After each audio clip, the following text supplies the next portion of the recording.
of Luis Martinez. I'm sorry. You told me how to say that, right? That's Luis? right. You have to say arriba. And arriba in Spanish means up. During the revolution in any Latin American country, Central America, Mexico, Spain, or whatever, wherever they speak Spanish, the people get a yell, arriba, which means up. It was a pretty sneaky move against Reverend Tiny Tim Hampton, scooting underneath the canvas there. Have you ever done that before?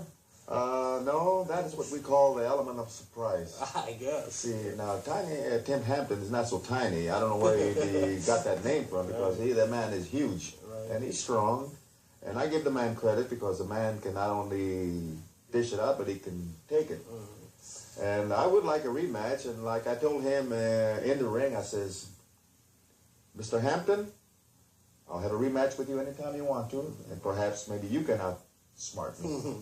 Now, you've been involved in wrestling for many years. What's the secret to longevity in this sport? Well, I'm going to put it to you real straight. And for you youth out there watching, the secret of staying in the sport long, and in order for you to make it, there it is right there. Muscles. Not only muscles, you've got to learn how to use those muscles. Build your bodies up and put them to use. But it's right here. It's a sound mind and a sound body. And you out there, the youth, whether you want to be in wrestling, boxing, football, basketball, or whatever sport, hockey, you've got to be physically fit, and you've got to keep yourself in good, top physical condition.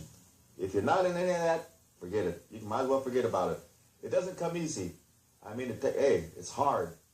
I get up every day, go out there and run 5, 6, 7 miles a day. Go down to the gym, work out with those weights and everything else. And once in a while, I'll wrestle an amateur or whatever. But I love it. And if I had to do it over again, I'd do it again.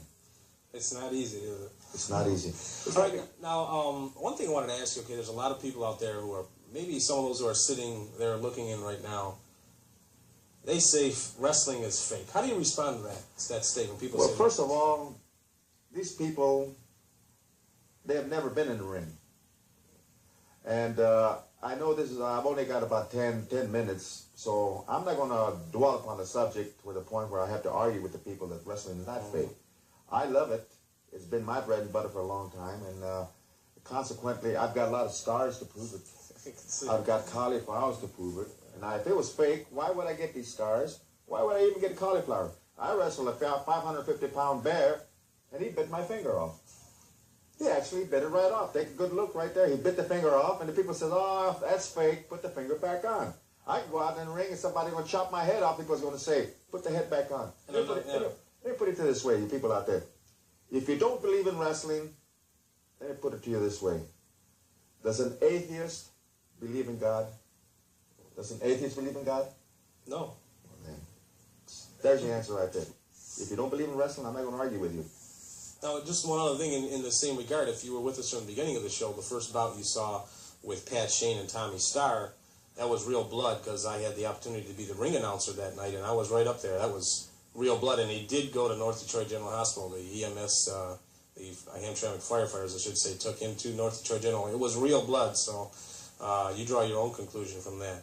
Now, that's on that night, the last time we were at Hamtramck Community Center, there's a challenge coming up between you and the Sheik. I understand you guys are going to go at it on the next card.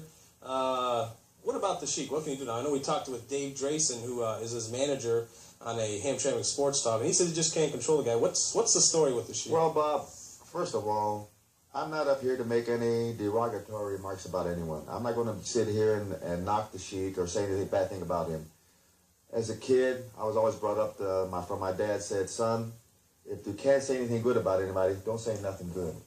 But you could see the way that that Malcolm Monroe and Dave Drason came on and just grabbed Bobo's legs and pulled him down. Let the Sheik Let me win. put it to you this way: the Sheik, they call him the infamous Sheik. The infamous Sheik. There's a man who holds the USA title, and I smell something here. I don't know. There's a bad odor in the studio. Yeah, I'm not sure how. Hey, baby, I know who you're talking about. You saw me back there. Don't you go talking about me that way, baby. How did you get in here? Hey, I follow this man around anywhere he goes. I want to know his every move. Now, don't go give me this kind of junk about you do this, you do that, all this kind. Don't go bullying these people. I've been sitting in that TV studio watching you. Now you tell them about how wrestling is fake and all this other kind of stuff. Don't give me this fake kind of stuff, and don't you even have the remarks to even consider me in that kind of sport. Now you come out here and tell you these scars, and you talk about your ears and stuff like that. You goddamn Dumbo. Let me tell you the truth about this Luke Martinez. He got those cauliflower ears from the Sheik. The Sheik smacked him upside the head a few times. You know how he lost his finger, baby? You know how he lost that finger? Why don't you take it out and show those people where you got that thing? You got the other half up your nose. Come on, get it out of there, man.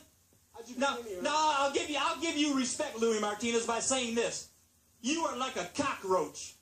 You are like a cockroach. Because as many times over the years that I have gone against you with the guys that I've managed, and the Sheik has gone against you, you are like a cockroach. You get beat, and you keep coming back for more. You just do not know. And now, let me tell you something, people. Don't you believe a word this man says, because when he came out in this show, I heard him say something about this Ariba. And you were stupid enough to believe him about, Ariba means up, and all this kind of stuff. I looked up this word Ariba, and I know what it means. Take it easy. This Ariba means help.